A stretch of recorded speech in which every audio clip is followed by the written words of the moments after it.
Have you ever encountered a frustrating crash while trying to send notifications on your Android app? If so, you're not alone. Today, we're diving into the issue of the remote service exception and how to tackle it. I completely understand how disheartening it can be when your app works perfectly for most users, but fails for a few. It can feel like a mystery, especially when it only happens on certain devices.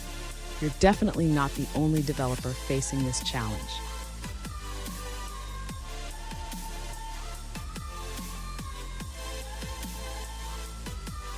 Let's take a closer look at the specific issue at hand. One developer reported a crash with the message android.app.RemoteServiceException when sending notifications, particularly on Android 4.x devices. Sound familiar? Let's explore this together. So what does this error mean?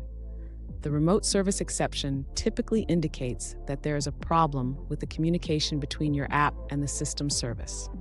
This can happen for various reasons, especially on older Android versions. And stick around, I have a crucial tip at the end that could help you avoid this issue in the future. To address the issue with the remote service exception, the user should first check the notification channel settings. Since the crash occurs on Android 4.x devices, ensuring that the notification channel is properly configured is crucial. Next, the user should consider updating the notification code to use a more robust approach. Instead of using deprecated methods, they can implement a fallback mechanism for older devices. Additionally, the user should handle potential exceptions when sending notifications. This can help prevent crashes by catching errors before they propagate. Finally, the user should test the updated notification implementation on various devices, especially those running Android 4.x, to ensure that the issue is resolved. Fun fact, did you know that Android 4.x was released over a decade ago? It's amazing how far we've come in mobile technology, but some users are still using these older devices.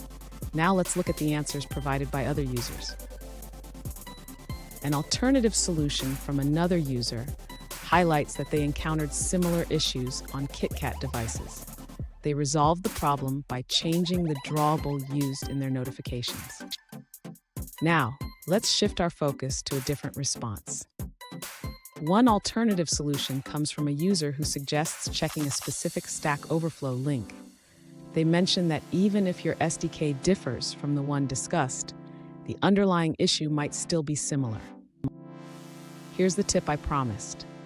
Always test your app on multiple devices and Android versions. This practice can save you from unexpected crashes and improve user experience. And there you have it. With these steps, you should be able to tackle the remote service exception and improve your app's reliability. If you found this video helpful, don't forget to subscribe for more troubleshooting tips.